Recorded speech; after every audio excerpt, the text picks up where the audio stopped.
생활 속 법률 히어로 이승우 변호사의 사건 파일.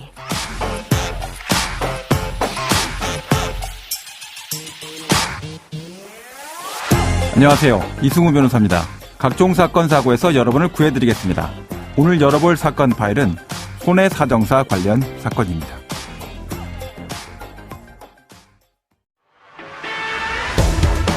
경찰은 보험금을 부풀리기 위해 손해사정사가 800여 명의 가입 환자를 끌어들여 돈을 나눠 가진 것으로 보고 여죄를 수사하고 있습니다. 사건 파일 오늘은 손해사정사와 관련된 사건을 살펴보도록 하겠습니다. 제가 속해 있는 이 변호사라는 것을 포함해서요, 이 전문 자격 제도 전반은 도덕성, 신뢰성에 대해서 깊은 반성을 좀 해야 되는 것이 아닌가 이런 생각을 합니다. 전문가가 전문성 우위를 이용해서 약탈자가 되거나 사기범죄자, 사회 혼란을 야기하는 사람이 된다면 이 전문 자격 제도 자체를 폐지해야 되느냐, 이것을 사회가 고민하는 것도 당연하다 이렇게 생각합니다. 자, 오늘 쉽지 않은 주제지만 이 손해사정사들의 불법 행위를 통해서 전문 자격 제도 전체에 대한 내용들을 박기태 변호사 한번 살펴보도록 하겠습니다. 안녕하세요, 변호사님. 예, 안녕하세요. 네, 마음의 준비 되셨습니까? 예. 네, 이제 한번 스스로 좀 반성하는 시간도 포함해서 예. 한번 털어보죠. 예. 자, 오늘 준비해 오신 사건이 변호사님이 실제 겪은 사건이다. 예, 맞습니다. 거죠? 어떤 예. 사건이었습니까? 이 어떤 사람이 교통사고로 다쳤는데요. 네네. 독립손해사정법인에 연락을 했어요. 네네. 그래서 이 정도면 얼마나 받을 수 있냐 그러니까 뭐 이 정도면 1,000만 원 충분히 받을 수 있다. 예. 이렇게 계속 계약을 한 겁니다. 네네네. 미리 말씀드리지만 이렇게 그 손해사정사가 그 법인, 그러니까 보험사랑 따로 연락을 해가지고 뭐 이렇게 하는 것 자체가 좀 불법이긴 한데. 그 자체를 받아주는 행위 자체가 금지되어 있는 행위죠? 예, 금지되어 있는 행위지만 사실은 되게 비일비재하게 일어나는 일이거든요. 금지된 행위가 아니라 범죄죠? 예, 범죄인데 이제 그래서요. 아니 뭐 그것까지는 그렇다 치고. 예. 그래서 1,000만 원 정도 받을 수 있을 거라고 생각을 했는데 네. 그 바로 다음 날 네. 아무 연락도 없이 그 계좌를 보니까 보험사에서 300만 원 입금이 돼 있는 거예요. 1,000만 원 받아줄 수 있다고 해서 불법 계약을 했는데 예. 그것도 모자라서 300만 원만 딱 입금되고 끝났다. 예, 그래서 이제 너무 놀라가지고 손해사정인한테 연락을 했어요. 이거 그러니까, 뭡니까 했겠네요. 예, 이게 뭐예요? 그러니까 이거 기왕증도 있고 그래서 네. 그 정도가 받을 수 있는 최선이다. 수수료 여기에 계약한 수수료로 15% 보내라. 예. 이렇게 얘기를 했다는 거예요. 네네. 근데 이제 굉장히 황당하죠. 왜냐하면 뭐 합의를 하기 전에 어느 정도인지 알려주든가 예. 해야 되는데 너무 황당해서 이게 지금 이렇게 끝난 거냐고 물어보니까 물론 반환하고 다시 할 수도 있지만 아마 안 될 거다 이런 식으로 막 설득을 하더래요. 그렇군요. 그러면 이제 보통 사람들이 그저께까지 설득을 하면 예. 이걸 다시 뭐 보험사에 돌려주고 다시 받는 그런 것까지는 하지 않겠죠. 그래서 이 상태로 그냥 종결이 된 겁니다. 그러니까 300만 원을 받아야 되는 사건인지 네. 아니면 더 합의금을 받을 수 있는 사건인지 네. 더 따지지 못하는 상태가 그냥 되고 그냥 됐어요. 그냥 그렇게 처리를 하고 마무리 진짜 번거롭고 귀찮으니까 예. 이렇게 해서 마무리가 되는 경우가 많다. 제가 아는 것만 해도 꽤 있죠. 그렇게 될 것을 이용한 것 아니냐. 예. 이런 생각들도 들 정도였다. 왜냐하면 제가 그 기록을 보니까 네네. 아무리 못 받아도 500만 원 이상은 합의를 할 수 있는 사건이었거든요. 그렇군요. 그래서 제가 볼 때는 이런 경우는 제 경험상 이 건이 꼭 그럴 거라는 건 아닌데 네. 이게 손해사정사가 보험사랑 친분을 이용해서 낮은 가격에 합의를 하거나 네. 극단적으로는 보험사에서 리베이트를 받는 경우들도 양쪽으로부터 있습니다. 수수료를 받는다. 예, 그런 경우들도 실제로 있습니다. 그러면은 본인의 이익만 취한 거네요. 그렇죠. 그리고 이제 손해사정사 같은 경우는 보험사에서 의뢰를 받아서 일하는 경우도 많거든요. 네. 그래서 뭐 보험사랑 뭐 싸우게 되는 상황 자체를 피하고 오히려 보험사를 위해서 행동을 할 수도 있다. 예. 네, 제도상 지금 약간 구멍이라고 할 수도 이게 있습니다. 변호사법 위반이라는 불법 행위를 떠나서 업무상 배임 행위도 되겠네요. 예, 근데 이게 문제가 뭐냐면 이 원래 대리권이 없다 보니까 예. 쌍방 대리를 할 수가 있는 겁니다. 그러니까 원래 어차피 대리가 불법이기 때문에 예. 보험사를 대리하든 이쪽을 대리하든 둘 다 할 수가 있다고 생각이 들어서 쌍방 대리를 해도 배신적 행위에 대한 형사처벌은 가능할까요? 형사처벌은 가능하죠. 근데 다시 말씀드리지만 이 정도 금액으로 누가 그리고 또 입증이 안 되잖아요. 그렇네요. 사실 보험사랑 이쪽만 서로 입다 보면 내가 보기엔 300만 원 건이었다 이러면 사실 그거에 대해서 입증이 좀 어려운 상황입니다. 예. 그러니까 잘 몰라서 전문가한테 맡겼는데 이런 일이 종종 생긴다. 예. 이런 얘기죠. 예, 실제로 이런 일들이 꽤 많이 일어나고 있습니다. 그렇군요. 예. 그 현실에서 보험금 대리 청구 합의하는 거 불법이고 그런데 수수료는 보통 손해사정사들이 불법적으로 계약 체결한다고 할 때 어느 정도를 요구합니까? 이제 보통 성공보수에 뭐 적으면 15%, 많으면 한 20%에 30%까지도 달라고 하는 경우가 있는데 예. 이제 사실은 이게 대리하는 것 자체가 불법이기 때문에 네. 받은 다음에 그 돈을 손해사정사한테 주지 않아도 사실은 아무런 문제는 없습니다. 그렇지만 대부분 또 이게 불법이라는 걸 모르기 때문에 네.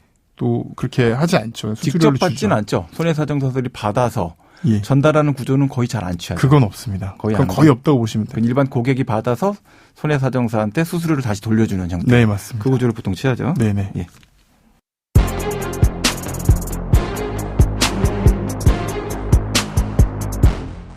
자, 뭐 저도 그런 과거에 없었던 사실은 아니니까 이제 불법이다. 그래도 뭐 돈만 잘 받아주면 되지. 뭐가 문제야? 예, 이렇게 그렇죠. 생각할 수 있잖아요.